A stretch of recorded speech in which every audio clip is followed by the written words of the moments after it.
हाँ जी, नमस्कार फ्रेंड्स। सुधार एजुकेटर के इस यूट्यूब प्लेटफॉर्म पर एक बार फिर से आपका स्वागत है। मेरा नाम है विक्रम सुधार और आज हम देखने वाले हैं हरियाणा जीके का जो पार्ट 6 है वो। और पहले मैंने 5 जो पार्ट अपलोड किए हैं हरियाणा जीके में, उसमें मैंने विधानसभा विधानसभा से रिलेटेड जितनी भी कमेटियां थी उनके अध्यक्ष, हमारे विधानसभा अध्यक्ष और हमारे जो हरियाणा के सीएम हैं, चीफ मिनिस्टर, उनसे related important points and MCQs जो है डिस्कस किए हैं। आज फिर दोबारा से मैं जो हमारी सीरीज है उसको आगे बढ़ा रहा हूँ। तो चलिए शुरू करते हैं। अगर आपने वो पहले वाले नहीं देखे हैं तो जाके देख सकते हैं। अगर आप मेरे चैनल पर न्यू है तो मेरे चैनल को सब्सक्राइब जरूर कीजिएगा। चलिए स्टार्ट करते हैं हमारे फर्स्ट पॉइंट की ओर, जो कि हम बात करने वाले हैं श्री बनारसी दास गुप्ता जी के बारे में। ठीक है, सबसे पहली बात जो क्वेश्चन इनमें से पूछा जाता है वो इनका पैसा क्या था, ये क्या कारोबार करते थे। तो इनका पैसा था जी पत्रकारिता। ये एकमात्र पत्रकार ऐसे थे जो कि हरियाणा के सीएम बने। चलिए दूसरी बात कर लेते हैं। इनकी जो मुख्य पुस्तक है वो है पंचायती राज क्यों व कैसे। ये पंचायती राज क्यों व कैसे के लेखक थे। ये भी इंपॉर्टेंट पॉइंट है, आप इसे नोट कर सकते हैं। चलिए नेक्स्ट पॉइंट देखिए। पत्रिकाएं इनकी थी वो थी जी अपना देश, जो कि पहले पूछा गया है। एक्साइज इंस्पेक्टर के क्वेश्चन जो पेपर था उसके अंदर ये क्वेश्चन पूछा गया था। अपना देश पत्रिका किसने लिखी थी? हरियाणा केसरी। ये पत्रिका भी बनारसी दास गुप्ता जी की देन है। और हरियाणा कांग्रेस पत्रिका भी हमारे बनारसी दास गुप्ता जी ने दी है। चलिए नेक्स्ट पॉइंट देखिए। राज्य में दूसरी बार जब राष्ट्रपति शासन लगा था, आपके लिए क्वेश्चन है, आप मुझे कमेंट बॉक्स में बताएंगे भी राष्ट्रपति शासन टोटल हरियाणा में कितनी बार लग चुका है। हरियाणा में राष्ट्रपति शासन कितनी बार टोटल लग चुका है, आप ये बताएंगे। पहली बार कब लगा था ये भी आप मुझे बता सकते हैं। दूसरी बार 1977 यानी कि 1977 में इन्हीं के शासनकाल के दौरान लगा था, बनारसी दास गुप्ता जी के शासनकाल। चलिए नेक्स्ट क्वेश्चन और नेक्स्ट पॉइंट की ओर रुक कर लेते हैं। राज्य के एकमात्र ऐसे व्यक्ति हैं, ये इंपॉर्टेंट क्वेश्चन है। मैंने पिछले क्वेश्चन जो वीडियो है 5th वीडियो, उसके अंदर आपसे मैंने ये क्वेश्चन पूछा था। हरियाणा के एकमात्र ऐसे व्यक्ति जो मुख्यमंत्री, उप मुख्यमंत्री व विधानसभा अध्यक्ष तीनों ही रहे हैं। तो ये सबसे इंपॉर्टेंट पॉइंट है। इसके ऊपर मैंने एक घेरा भी लगा रखा है, इसका मतलब है MIP, मोस्ट इंपॉर्टेंट पॉइंट। ठीक है, चलिए नेक्स्ट ये देखिए। ये राज्य के एकमात्र ऐसे व्यक्ति थे जो 2 बार डिप्टी सीएम बने। कितनी बार बने जी? 2 बार डिप्टी सीएम। ये बात आप ध्यान रखेंगे, 2 बार ये डिप्टी सीएम बन चुके हैं। और पहली बार बने थे 1987 और दूसरी बार 1989 में इनको बनाया गया। चलिए नेक्स्ट हम बात कर लेते हैं चौधरी देवीलाल जी की।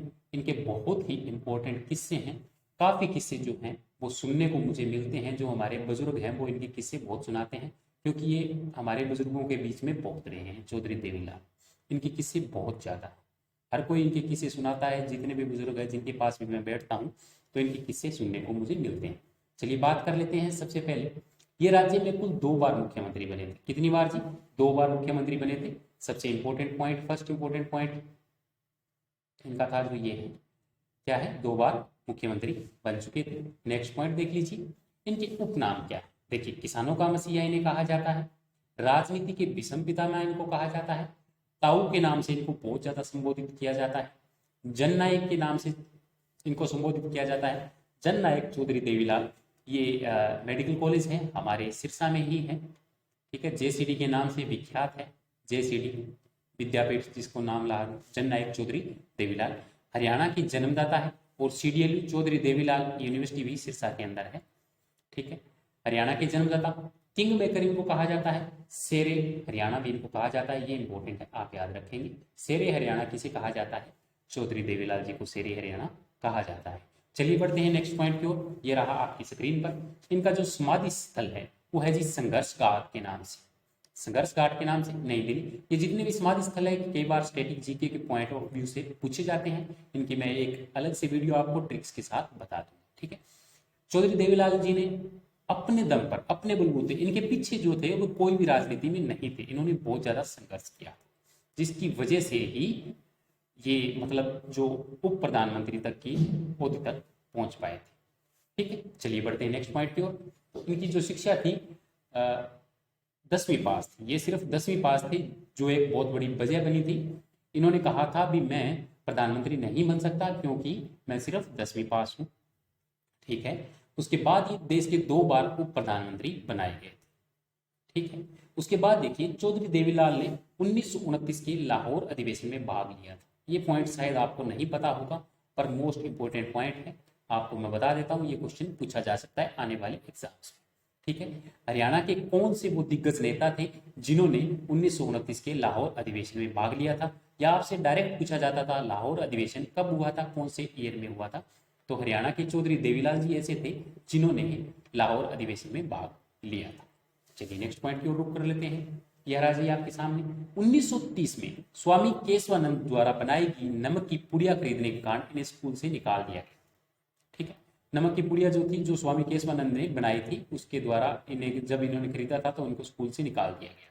उसके बाद ये स्कूल गए नहीं। ठीक, चलिए इन्होंने 1952 में मुजारा आंदोलन का नेतृत्व किया था। ठीक है, मुजारा आंदोलन, इसके बारे में जानकारी ले लीजिए, मैं आपको बता देता हूँ। इन्होंने कहा था कि जो खेती को जोत रहा है, जो उस खेती को बा रहा है, वही उसका असली मालिक होगा। ठीक है, तो इन्होंने एक ये बहुत अच्छा काम किया था।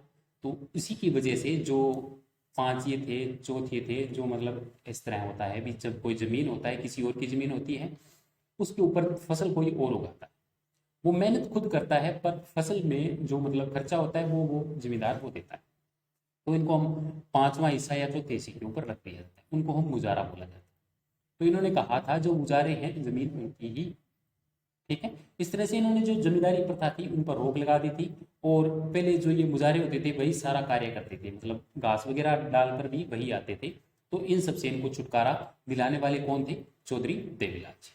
चलिए बढ़ते हैं अपने नेक्स्ट पॉइंट की ओर। ये रहा, इन्होंने 1988 में राज्य के जो कृषि ऋण थे वो माफ कर दिए। स्टार्टिंग में सबसे पहले कृषि ऋण माफ करने का जो कार्य है, जो श्रेय है, वो जाता है चौधरी देवीलाल जी को जाता है। चलिए बढ़ते हैं नेक्स्ट पॉइंट की ओर।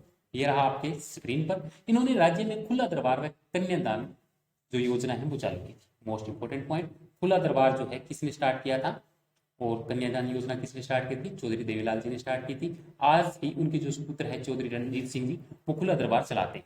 हमारे सिरसा में खुला दरबार जो है वो लगता है, आप जाके उन्हें विजिट कर सकते हैं जब वो अपनी मतलब समस्या लेके वो समस्या सुनते हैं। चलिए अब बढ़ते हैं हमारे नेक्स्ट पॉइंट की ओर। ये रहा आपकी स्क्रीन पर, स्वतंत्रता आंदोलन में मात्र 14 साल की उम्र में इन्हें बोस्टन जेल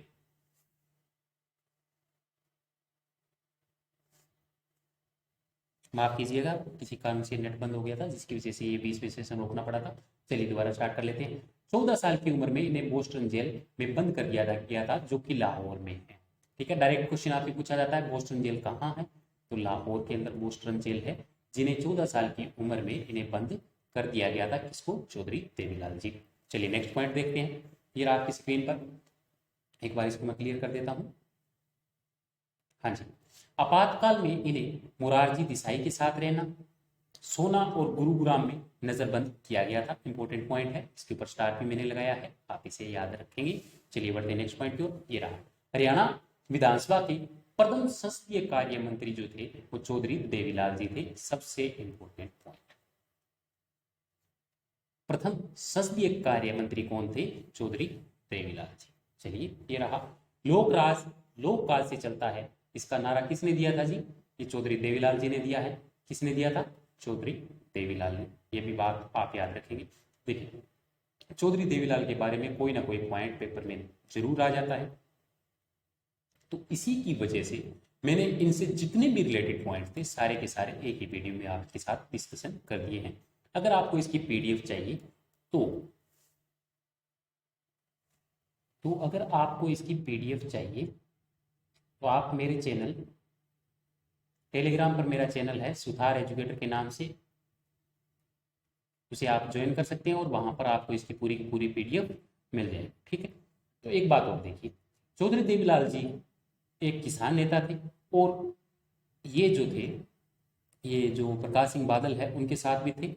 ठीक है, इन्होंने बहुत सारे नेता को जो है जन्म दिया, बहुत सारे नेता को इन्होंने बनाया था, मतलब उनको इस तरह का मतलब जो नेता में लीडरशिप जो है इन्होंने ही सिखाई थी, जिसकी वजह से इन्हें किंग मेकर कहा गया। देखिए ये पॉइंट देखिए, विश्वनाथ प्रताप को पीएम चौधरी देवीलाल जी ने बनवाया था। आगे और देखिए, मुलायम सिंह यादव और लालू प्रसाद यादव जो है उनको भी सीएम किसने बनवाया था? चौधरी देवीलाल जी ने बनवाया था। नेक्स्ट पॉइंट देखिए, ताऊ देवीलाल क्रिकेट स्टेडियम की स्थापना पंचकुला में की गई है। एक पॉइंट और देख लीजिए, राज्य में कृषि क्षेत्र का सबसे बड़ा पुरस्कार चौधरी देवीलाल पुरस्कार है। ये मोस्ट इंपोर्टेंट पॉइंट है, ये भी बात आप याद रखें। ठीक है जी, चलिए और देख लेते हैं इसके बारे में कोई पॉइंट है क्या? हाँ जी, लास्ट पॉइंट, चौधरी देवीलाल राज्य स्तरीय नवोदय विद्यालय की स्थापना डवाड़ी सिरसा में की गई। ठीक है, ये बात भी आप ध्यान रखेंगे। चलिए, आज के लिए इतना ही था। ठीक है, मिलते हैं हम नेक्स्ट सेशन में। तो अगर आपने मेरा चैनल नहीं सब्सक्राइब किया तो कृपया सब्सक्राइब करते रहें, और हर रोज़ डेली की आपको वीडियो मिलती रहेगी। अभी मैं थोड़ा शादी में बिजी हूँ, जिसकी वजह से एक ही वीडियो आज मैं बना पाया हूँ। तो आज के लिए इतना ही, धन्यवाद।